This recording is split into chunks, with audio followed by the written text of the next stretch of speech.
সোহেরিয়ার্স আমি চলে এসেছি আবার একটা মিনি ভ্লগ নিয়ে। আর বাবুকে দেখে আশা করি বুঝেই গেছো যে এটা বাড়িতেই আছি আমি।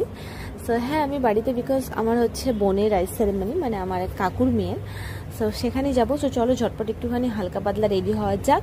তো মোটামুটি গরমে কিছুই ধরো ভালো লাগে না।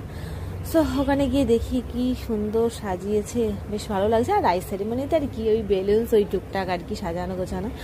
তো চলো সবার আগে আমাদের পুচকেটাকে আগে দেখাই। চলো, কি কিউট দেখতে, খালি দেখো, এত সুন্দর সুন্দর ড্রেস পরছি, ফটোশ্যুট করছে ও, কি মিষ্টি কি মিষ্টি।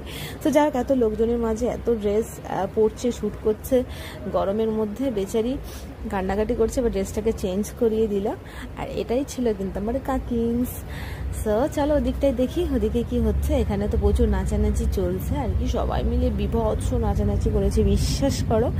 তো নাচানাচি করলে তো হবে না, খিদে তো পেয়ে গেছে। তো চলো খাওয়া দাওয়াটা একটু সেরে নেওয়া যাক। কী কী মেনুতে ছিল একবার দেখিয়ে দিই ঝটপট। তো খাওয়াটা দেখালাম না, তো চলো, that's it for today, tata, stay tuned.